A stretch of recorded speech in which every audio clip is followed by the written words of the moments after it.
Hey, hello everyone. My name is Zishan, and this video is just to show you how we can retrieve a data from an API or get a data from an API using the Flask, Python Flask, and the Jinja templating engine.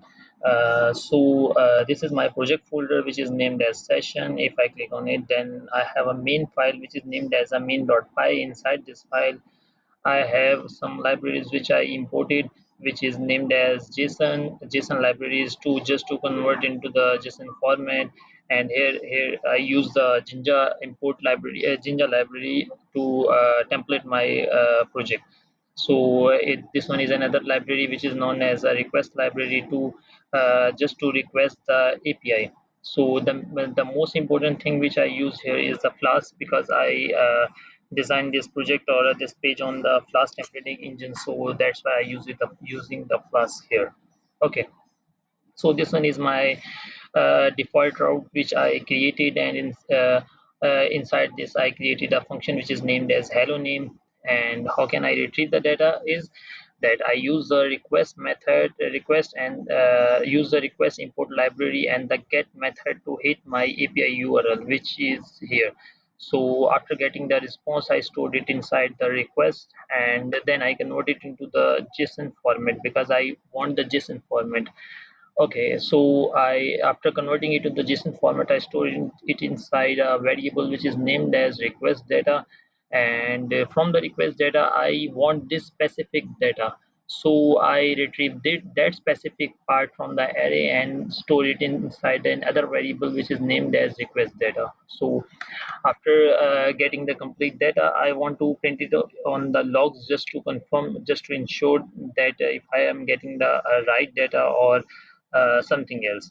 And then after confirming it, the data is rendered on the template which is named as user.html, and I passed that specific variable which is named as request data to that specific page. Okay, if I go inside my template folder, and inside the template folder I have a user.html. If I go on that specific file, so here if you see, I have a simple HTML file. Inside it I have a head and the body tag. Inside the head I have a number of the links, and in the body I have a simple data table. Because my data is in the data, I have a multiple number of the rows, so I use the data table to print my data. So I use the Jinja template here, and I use the Jinja for loop just to print my data in the rows. So here I use a new data variable which I pass from the main.py, and get the data and print it on that specific rows. Like I print user ID, user name, email, gender, and the status. These specific rows. Okay.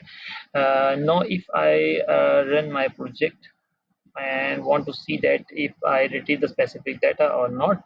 So here if you see, if I click on that specific server, so here I redirected. Here you see I retrieve the number of the rows like 2561, 259, and the number of the data which I want to retrieve from the API. So it's just in API data which I presented on a specific page or in the data table format. So if you want to put or delete, so kindly watch my another videos to learn how you can post, put, and delete the data from an API directly using the Flask and Jinja template. Thank you so much.